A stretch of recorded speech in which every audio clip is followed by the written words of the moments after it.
partager de cœur à cœur avec vous. Et je vais un peu briser les traditions parce que nous sommes fin novembre et j'aimerais partager sur la naissance de notre Sauveur. Et je sais que c'est des prédications qui sont apportées en général en fin décembre, mais dans mon cœur, quelque chose brûle de le partager maintenant. Et si ça ne vous dérange pas, j'aimerais parler avec vous cœur à cœur. J'aimerais vraiment parler de cœur à cœur. Ce que je reçois, c'est ce que j'aimerais vous donner. Je vais faire un peu abstraction de mes notes et puis j'aimerais vraiment vous parler cœur à cœur. Vous savez, Ésaïe a prophétisé en disant « Un fils nous est donné et la domination reposera sur son épaule. » Mais vous voyez, nous, les chrétiens, je pense que même le monde veut qu'on reste focusé surtout sur Luc, la façon dont Luc présente le Messie. Parce que Luc, chapitre 1 et 2, va parler des anges qui apparaissent au milieu des bergers et qui disent « Un sauveur vous est donné ».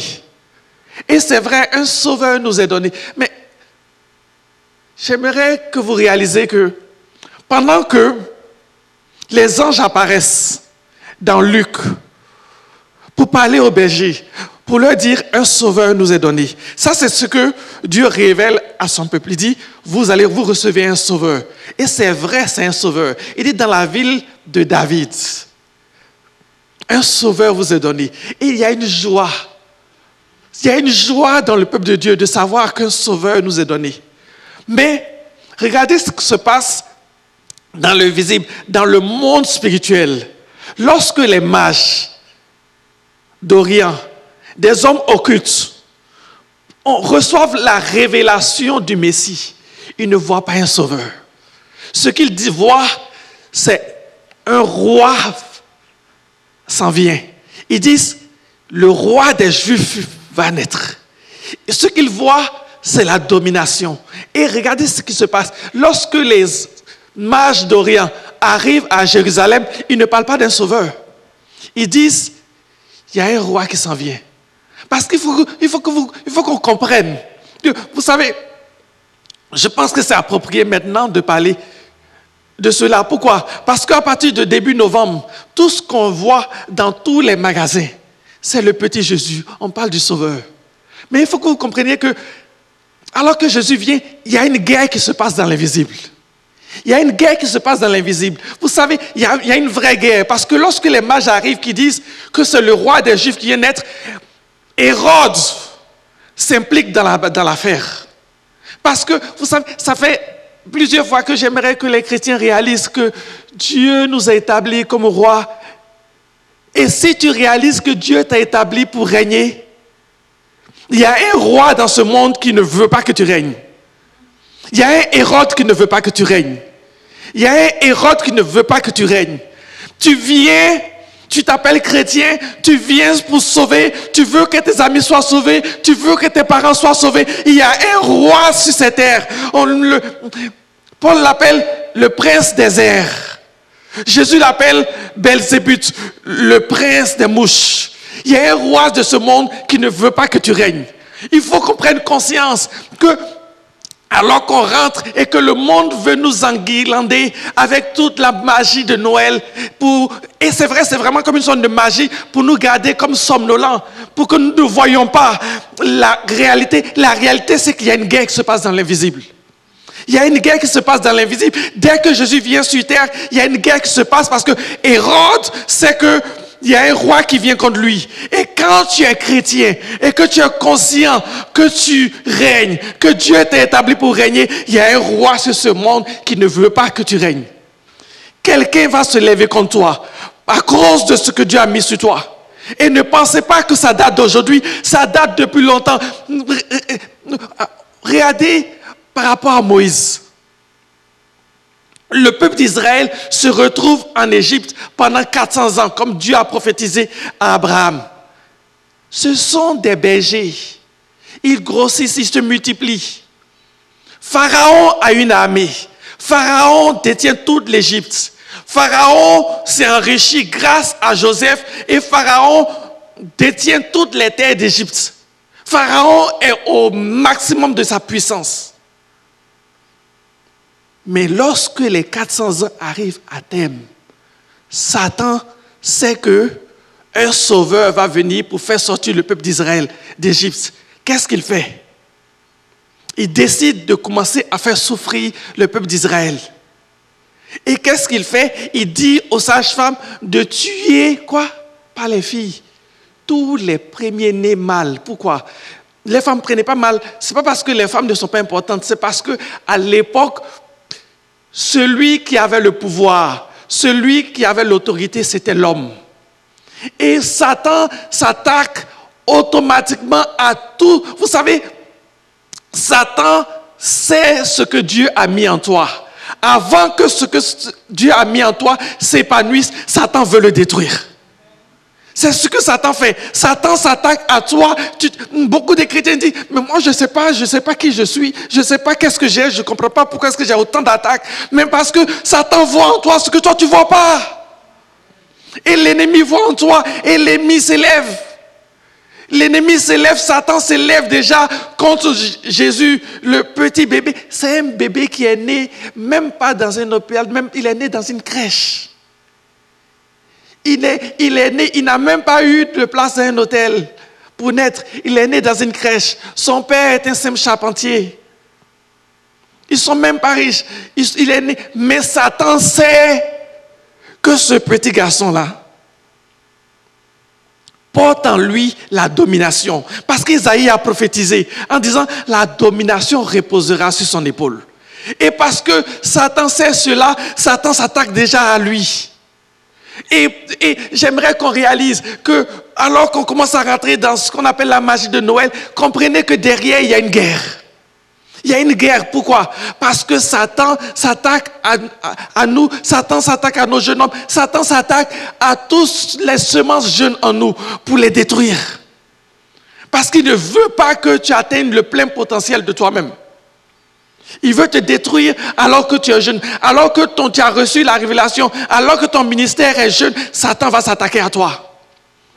Il va s'attaquer à toi. Il va s'attaquer juste pour Moïse. Pharaon a demandé qu'on tue tous les premiers-nés. La même chose se répète à cause de juste Jésus. Parce que le diable, il ratisse l'âge. Hérode s'est arrêté, il a fait ses calculs, il dit, cet enfant doit avoir 1 an, peut-être 1 an et demi, on ne prend pas de chance, tuer tous les enfants de moins de 2 ans. Satan ratisse l'âge. C'est une guerre spirituelle qui se passe et c'est une guerre qui fait des victimes, qui fait des... Vous savez, vous connaissez l'expression dommages collatéraux? Parce que ne pense pas que parce que tu es chrétien, Satan s'attaque juste à toi. Il s'attaque également à ta famille. Il s'attaque à tes frères. Il s'attaque à tes amis. Pourquoi? Parce que s'il ne peut pas t'avoir, il peut avoir ton frère. S'il a eu ton frère, ça va prendre plus de temps pour que tu pries pour son frère, pour que ton frère soit délivré. C'est une distraction pour toi. Donc Satan s'attaque à toi. Si Satan ne peut pas t'avoir, il va s'attaquer à ton mari ou bien à ta femme. Parce qu'il sait que si tu ne vas pas bien dans ton foyer, tu ne peux pas le servir. Et Satan s'attaque à tous les nouveau-nés d'Israël. Imaginez, faire tuer. Il y a une chose de faire tuer une personne. Mais tuer un enfant, un bébé qui a moins de 2 ans, regardez comme ils sont tout doux. Hérode les a fait tous tuer. À cause de qui? Un bébé, une personne. Et l'ennemi va s'attaquer, comme je vous dis, il va s'attaquer à ton couple. Et souvent tu dis, mais ça ne va pas, mon couple ne va pas. Ce n'est pas parce que ton couple ne va pas, c'est parce que tu as quelque chose en toi que l'ennemi veut détruire. Au lieu de te focusser, dis, c'est parce que mon couple ne va pas bien, c'est parce que ma femme est mauvaise, c'est parce que mon mari est mauvais. Non, tu n'as pas compris la chose. It's not about your husband, c'est pas par rapport à ton mari, c'est par rapport à ton conjoint, c'est par rapport à toi. C'est par rapport à toi, c'est par rapport à toi. Satan sait que si tu as passé une soirée de prière, tu es tout zélé, que tu rentres à la maison, qu'il y a une chicane t'attend, ça brise ton moral. Satan le sait. C'est pour cela qu'il s'attaque à ton couple. C'est pour cela qu'il s'attaque à ton couple. Et je vous dis, c'est une guerre dans laquelle il y a des dommages collatéraux. Et souvent, on regarde, tel enfant est né dans l'église et allé dans le monde et on dit, oh, mais il a rétrogradé. Oui, mais il n'était pas sérieux. Non, c'est pas parce qu'il n'était pas sérieux. C'est un dommage collatéral. Satan s'est attaqué à lui. Satan s'est attaqué à lui. Satan s'attaque à nos enfants. Des enfants qui grandissent dans l'église. Et aujourd'hui, on les voit dans le monde. Pourquoi? C'est pas parce qu'ils ne sont pas sérieux. C'est pas parce qu'ils ne sont pas bien. C'est parce que Satan sait que cet enfant-là, si je ne le détruis pas maintenant, peut-être qu'il va devenir le prochain Billy Graham. Peut-être qu'il va devenir le prochain Benny Hinn. Il va devenir peut-être le prochain Pasteur Roche. Il faut que je le détruise. Il faut que je le détruise. Et Satan est prêt à frapper partout. Il est prêt à frapper partout. Ne vous laissez pas distraire par rapport au fait que, vous savez, l'ennemi n'est pas dérangé par le fait que tu es sauvé. Parce que Jésus, quand il parle à ses disciples, il dit quoi? Si vous m'aimez, gardez mes commandements. Ce qui dérange l'ennemi, c'est que tu gardes les commandements de Dieu. Si tu gardes les commandements de Dieu, ça veut dire quoi? Que tu es soumis au règne de Dieu. Tu n'es pas soumis à son règne. C'est ça qui dérange l'ennemi. C'est ça qui dérange l'ennemi. Et l'ennemi veut travailler en sorte que, ok, tu es sauvé, mais ta vie n'est pas une vie de sauvé. Tu vis par rapport au monde. Tu vis par rapport aux standards du monde. Tu es soumis au dictat de ce monde.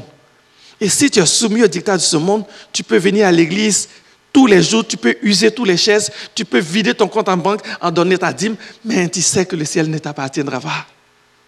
Parce que le Seigneur dit, mes brebis entendent ma voix et me suivent. Jésus vient chercher ses brebis. Il vient chercher ses brebis.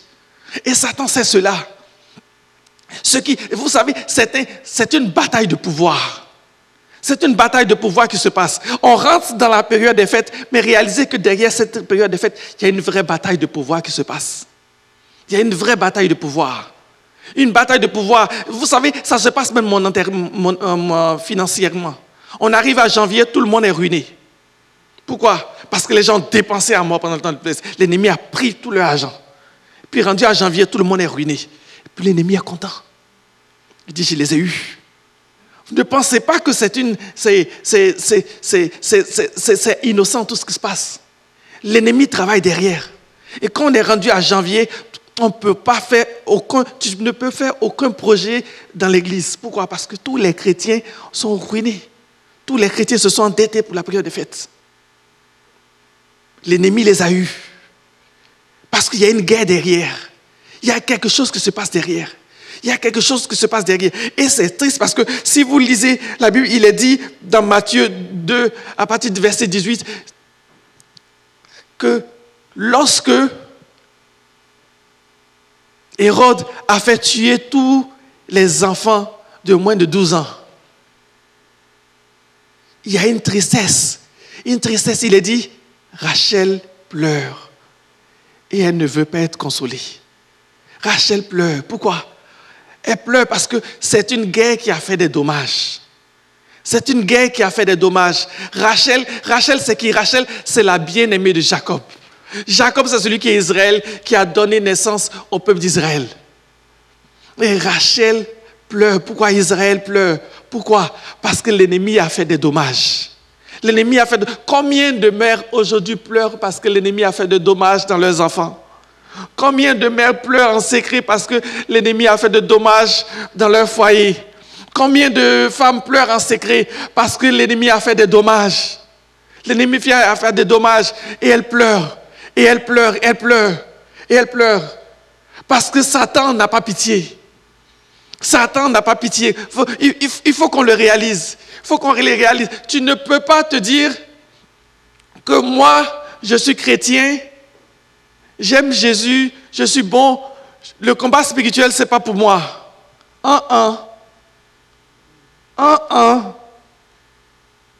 Le jour où tu as accepté Jésus, tu es rentré dans une guerre qui a commencé bien avant toi. Ça vient, comme on dit en anglais, it's come with a package. C'est tout un combo. Le jour où tu as accepté Jésus, tu as accepté, il t'a guéri, il t'a régénéré, il t'a sauvé, ben tu es rentré aussi dans son armée. Tu es rentré dans son armée. Le jour où tu as accepté Jésus, tu as dit oui, je suis bien aimé du Père. Ah, automatiquement tu t'es fait un ennemi. En fait, pour être clair, ton ennemi, il existait depuis longtemps. C'est juste que tu étais trop niaiseux, tu ne le voyais pas. Tu étais aveuglé, tu étais païen, tu ne savais pas que tu avais un ennemi. Tout ce qui s'est passé quand tu es devenu chrétien, c'est que tes yeux se sont ouverts pour que tu vois ton ennemi.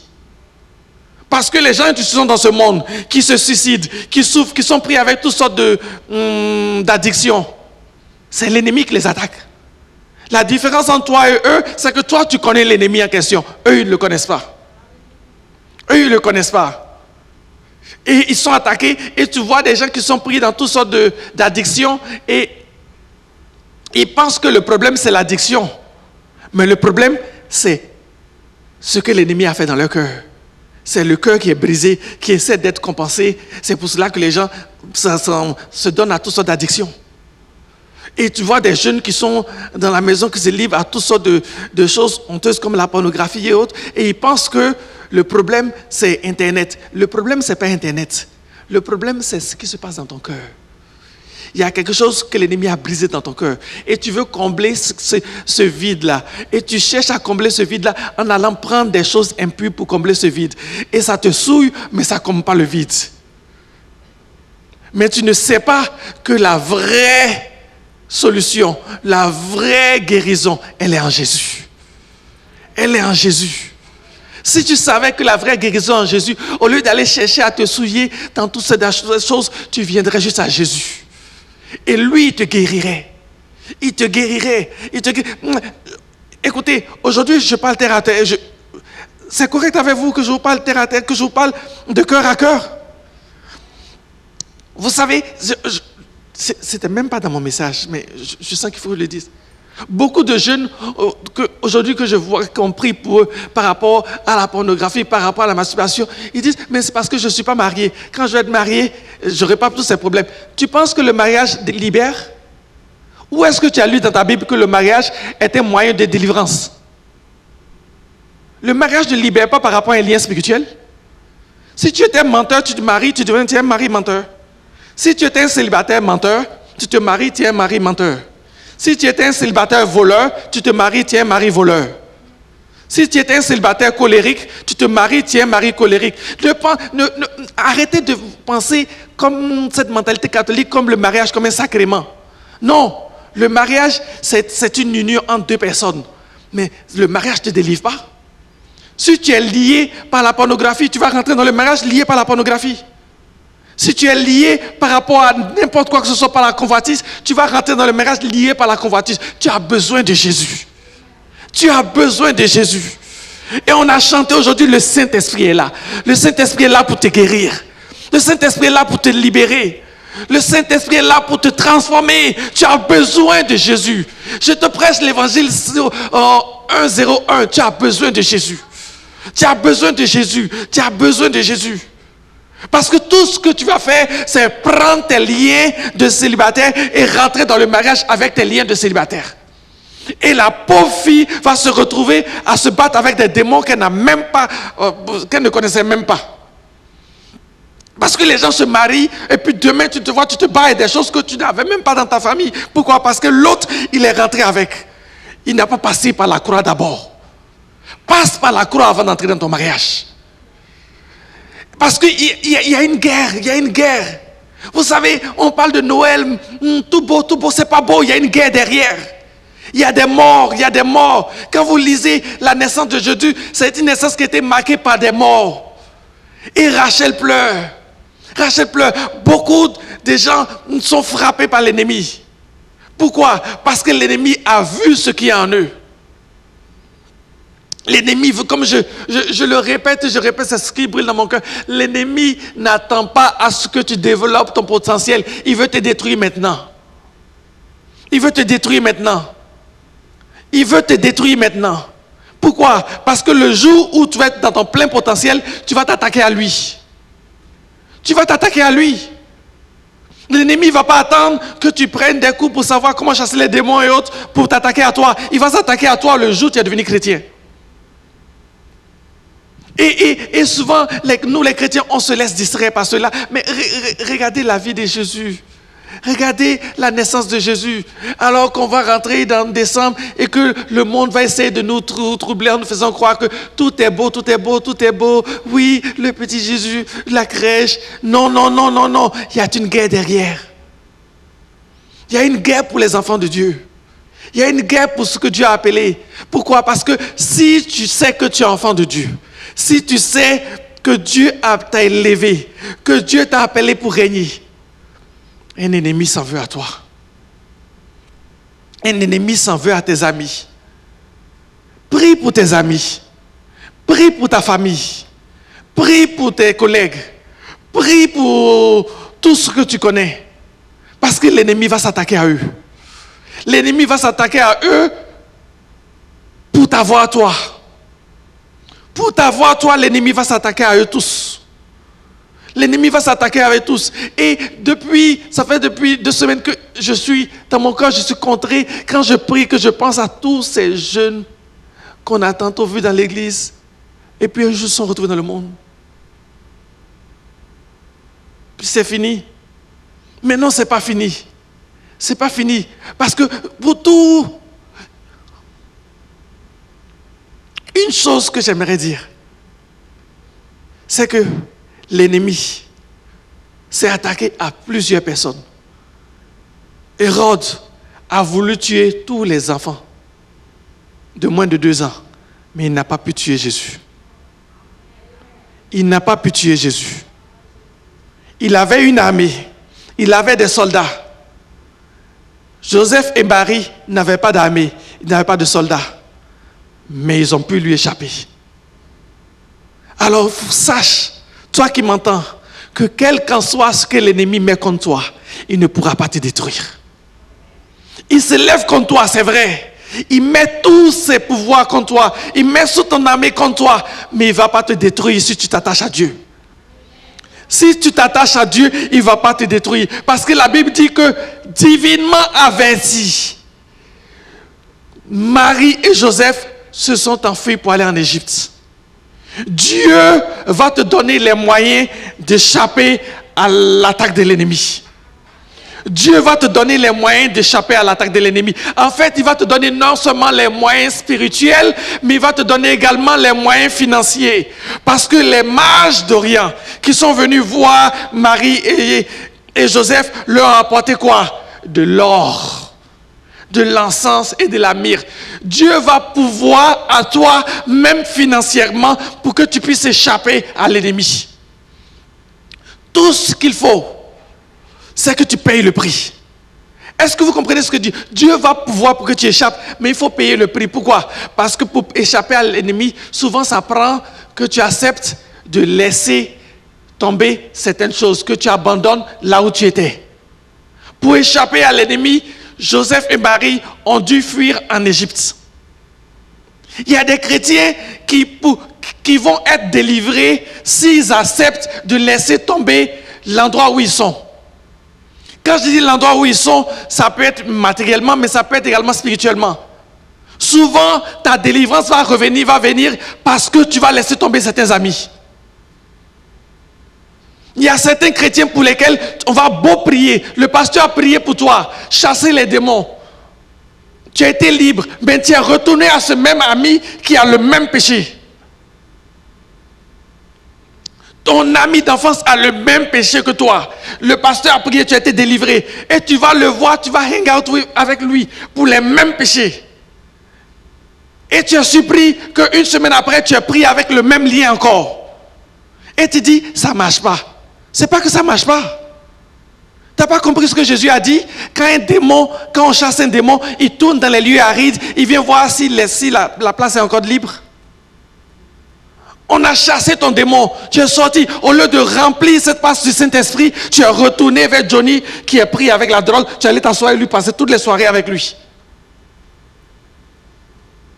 Pour beaucoup de frères et sœurs, mais la délivrance va venir parce que tu vas accepter de payer le prix de sortir de Bethléem. Ou bien de sortir de Nazareth. Qu'importe si c'est ton endroit où tu as grandi. Qu'importe si c'est l'endroit où tu es sécure. Ta délivrance va prendre souvent que tu payes le prix. Que tu coupes certaines choses. Parce que Dieu, la puissance du Saint-Esprit va chasser les démons. Mais toi, tu vas chasser tes amis. Toi, tu vas renoncer à certains liens. Tu vas renoncer à certaines fréquentations.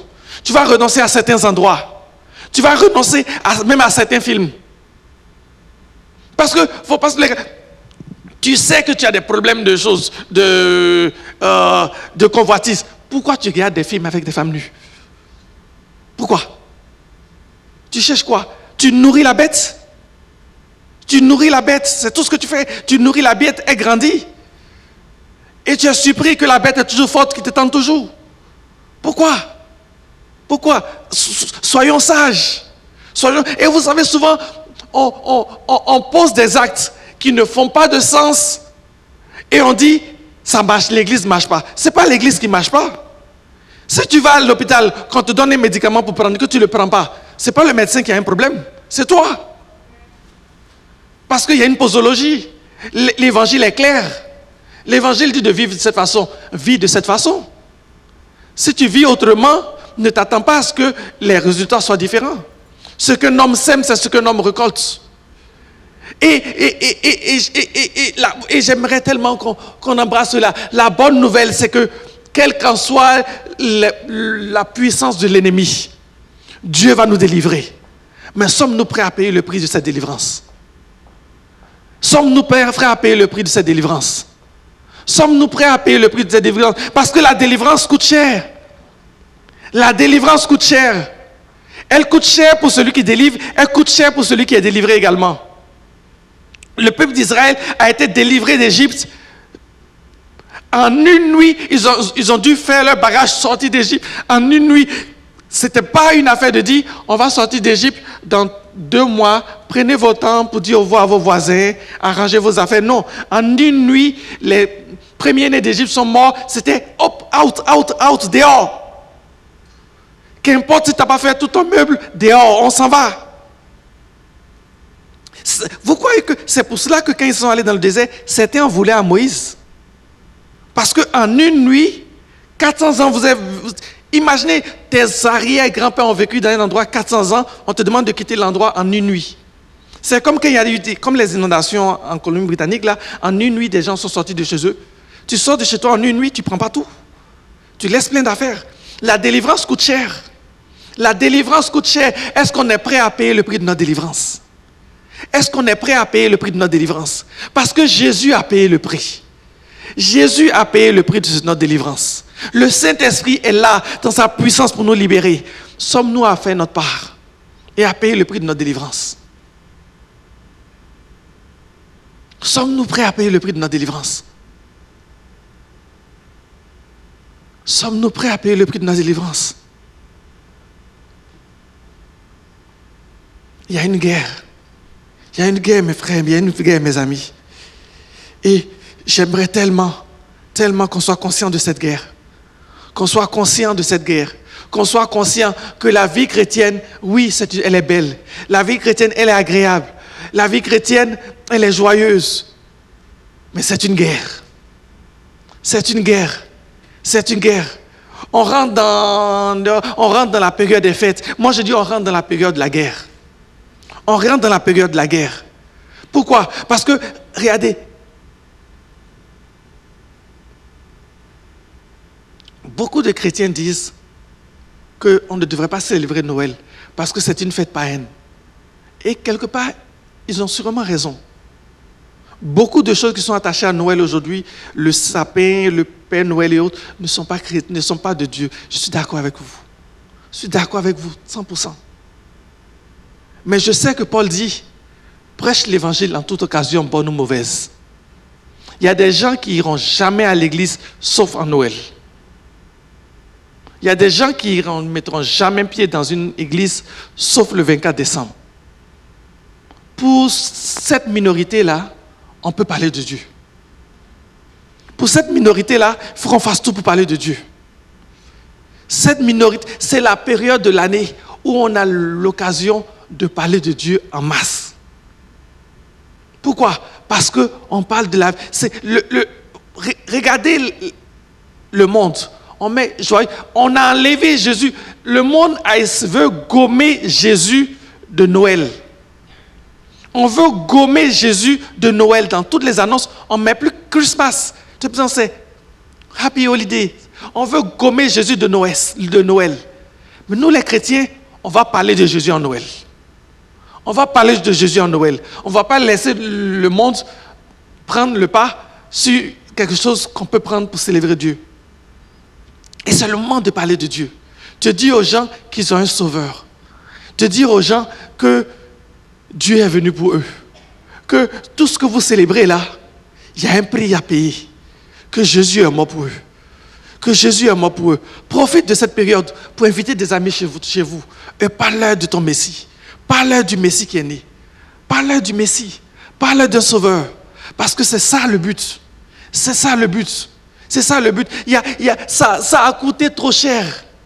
Des milliers de bébés en sont morts à Noël. Le sang a été versé en cette période. Et ça ne peut pas être gratuit. Ça ne peut pas être gratuit. Ça ne peut pas être gratuit. Et c'est pour cela que j'aimerais tellement... Est-ce qu'on peut prendre avec moi Jérémie 3, verset 15. Jérémie 3, verset 15. Jérémie, c'est le passage de Matthieu 12, 18 qui est repris.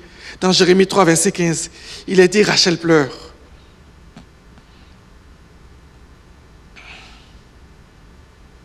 Je vais prendre avec vous Jérémie 3, verset 15.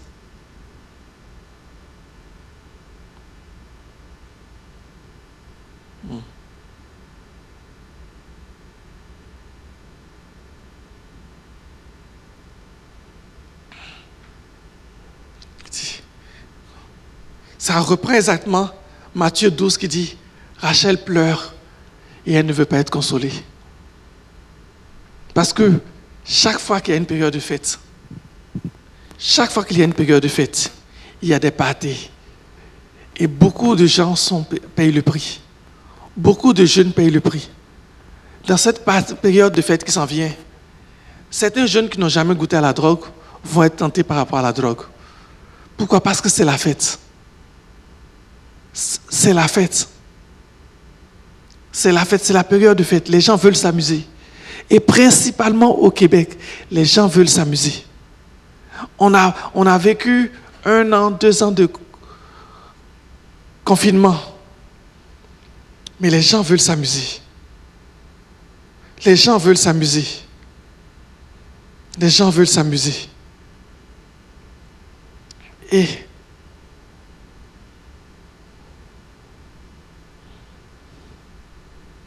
mon cœur est tellement attristé. Mon cœur est attristé quand je pense à tout ce qui se passe.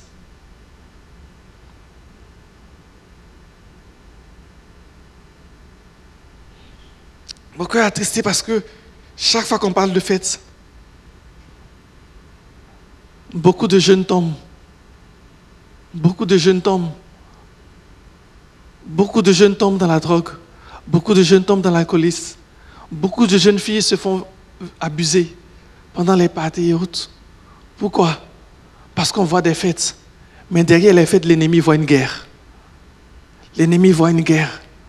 Une guerre pour arracher des innocents. Une guerre pour détruire. Vous savez, souvent, lorsque l'été arrive, on met une sorte de bémol sur les activités chrétiennes. Et beaucoup de ministères se mettent comme en veilleuse.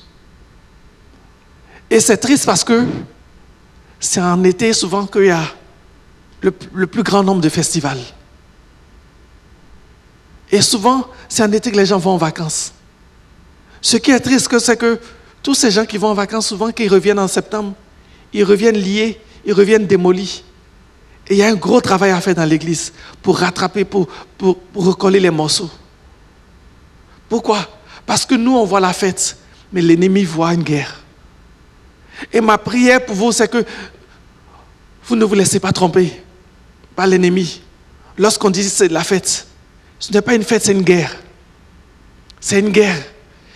Vous savez, je ne suis pas contre les fêtes, mais je suis pour des chrétiens qui ont les yeux ouverts.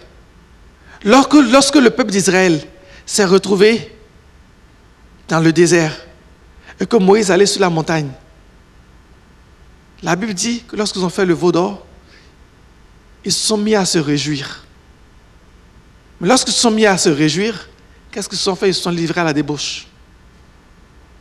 Et souvent, les réjouissances sans Dieu conduisent à la débauche.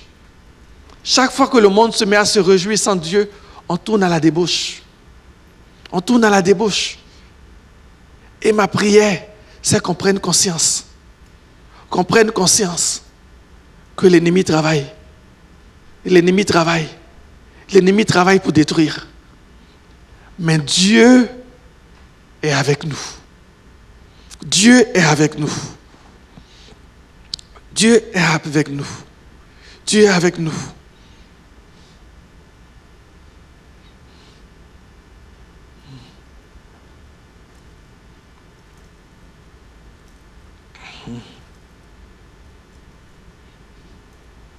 Alors que je parle, je pense à toutes les mères qui ont leurs enfants, qui sont dans le monde, et qui disent, Seigneur, je sais que si tu te dis, oui, Abraham, tu dis que Dieu garde ceux qui sont dans l'église, oui, ceux qui sont là, Dieu va les garder. Mais moi, mon frère est dans le monde, il est tombé. Moi, mon fils est tombé. Qu'est-ce qu'il y a pour lui? Qu'est-ce que Dieu a prévu pour lui? Et j'aimerais que tu prennes avec moi Jérémie, chapitre 3.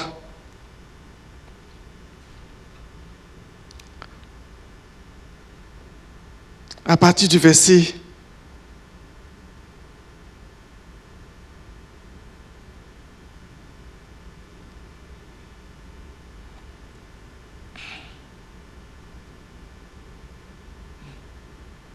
1.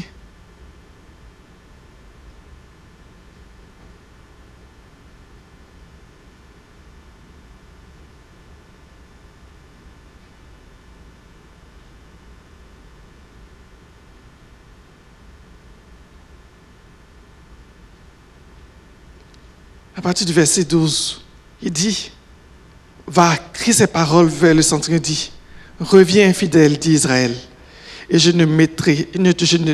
ne jetterai pas sur vous un regard sévère, car je suis miséricordieux, dit l'Éternel. Dieu appelle tous les enfants qui sont partis, tous ceux qui sont sortis d'Égypte, tous les fils prodigues. Le Père est à la porte. Vous savez ce que j'aime dans la parabole du fils prodigue? C'est que le fils prodigue est parti. Il est parti, il a dépensé tout l'argent, il a vécu comme il voulait et il a payé le prix de son péché. Mais le Père est à la porte et le Père attend. Et peut-être que tu te dis, mon bien-aimé s'est égaré. Mon mari s'est égaré, il est dans le monde. Mon fils est dans le monde, il s'est égaré. Mais je veux que tu saches, ne sois pas triste, parce que le Père est à la porte. Le Père est à la porte et il attend. Dieu se tient à la porte et il attend. Lorsque le fils prodigue revient, il trouve son Père est à la porte. Ce n'est pas lui qui frappe à la porte pour dire je suis revenu. Le Père est à la porte en train de l'attendre. Dieu est à la porte en train d'attendre tous les enfants qui sont partis, tous les jeunes qu'on a perdus, qui se sont égarés, qui ont été frappés par l'ennemi et qui sont aujourd'hui aveuglés. J'aimerais que vous sachiez que Dieu se tient à la porte et il les attend. Il n'est pas trop tard pour eux. Il n'est pas trop tard pour eux. Ils ne sont pas désespérés. Ne regarde pas son péché qu'il fait aujourd'hui. Ne dis pas, oui, il est pris avec toutes sortes d'addictions, il est pris avec toutes sortes de mauvaises habitudes, donc il est perdu. Non, il n'est pas perdu. Il n'est pas perdu. Le Père est à la porte. Le Père attend. Le Père attend, comme le Fils prodigue. Si vous regardez les péchés du Fils prodigue, tu te dis, ah, dégoûtant. Vous le regardez, vous le voyez qui est pris à la fin de sa vie avec les cochons à vouloir manger. Vous vous dites, c'est perdu. Mais le Père sait que c'est pas perdu. Le Père est à la porte. Le Père est à la porte et il attend. Il attend, il attend. Il attend. C'est vrai que Rachel pleure parce que ses enfants étaient frappés par Hérode. C'est vrai que beaucoup de mères pleurent. C'est vrai que beaucoup de parents pleurent parce que leurs enfants ont été frappés par l'ennemi et aujourd'hui sont dans le monde. Mais j'aimerais que vous sachiez que le Père spirituel, lui, il est à la porte. Il attend. Peut-être que tu es découragé par rapport à ton fils. Tu lui as parlé, tu as essayé de l'encourager, mais ça ne porte pas de fruit. Tu as prié et tu as l'impression que ça ne porte pas de fruit. Tu as essayé de le consoler, de l'encourager, mais ça ne porte pas de fruit pour toi. Mais Dieu n'est pas découragé. Dieu n'est pas découragé. Dieu est encore à la porte. Il attend. Il attend. Et Dieu n'attend pas pour rien. Si Dieu est encore à la porte, c'est parce que Dieu voit que il s'en vient.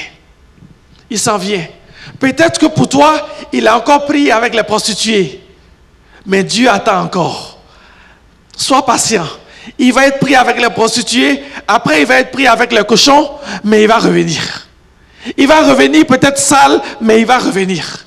Il va revenir peut-être fauché. Il va revenir boiteux, mais il va revenir. Il est parti riche. Il est parti riche. Il va revenir pauvre, mais il va revenir. Il va revenir. Il va revenir parce que le Père est à la porte. Le Père est à la porte. Le Père attend. Donc ne te décourage pas. Ne te décourage pas parce que l'ennemi a fauché ton ami. Je parlais, vous savez, en venant, je parlais avec mon fils dans la voiture et il me parlait de certains de ses amis qu'il a eu comme chrétiens, qu'ils étaient jeunes, puis aujourd'hui, qui se sont éloignés de Dieu. Et ce que je ressens, c'est ça. Le Père est à la porte. Le Père est à la porte. Pour tous ceux qui se sont attachés à Dieu et que l'ennemi se dresse contre eux pour les briser, Dieu ne te laissera pas tomber. C'est mon message d'aujourd'hui. Pour tous ceux contre qui Hérode se lève, Dieu ne te laissera pas tomber. Pour tous ceux qui sont tombés, Dieu est à la porte et veut te récupérer. La Bible dit, il ne brisera pas le rosseau cassé. Il n'éteindra pas la mèche qui brûle encore. Il est bon, il est miséricordieux, il est fidèle. Même quand nous ne sommes plus fidèles, lui, il est encore fidèle. Même quand nous nous décourageons, qu'on dit que c'est... Est-ce que vous avez souvent vu un cas où on dit, celui-là, tu dis, celui-là, pour qu'il soit sauvé, ça va prendre le Saint-Esprit. Vous avez déjà entendu ces expressions-là? Tu regardes quelqu'un dans le péché, on dit, ah vraiment, je veux parler de Dieu, bien on dit, ça va prendre le Saint-Esprit vraiment dans son cas. Parce que son cas est grave, mais le Saint-Esprit est là. On l'a chanté, le Saint-Esprit est là. Le Saint-Esprit est là pour guérir. Le Saint-Esprit est là pour sauver. J'ai envie d'inviter le groupe de louanges pour venir ici parce que j'ai envie de prier aujourd'hui. J'ai envie de prendre du temps pour prier. Pour prier. Pour prier, pour prier, pour prier, pour prier. Prier pour les frères. Prier pour tous ceux qui sont de la maison, qui sentent Hérode venir contre eux. Qui sentent Hérode venir contre leur onction, qui sentent Hérode venir contre leur zèle, qui sentent Hérode venir contre leur ministère, leur dire que Dieu est avec vous, que Hérode ne triomphera pas de toi. Hérode ne triomphera pas de toi. Laisse Hérode venir, laisse son armée venir, mais il ne triomphera pas de toi. C'est mon message aujourd'hui. Hérode ne triomphera pas de toi. Dieu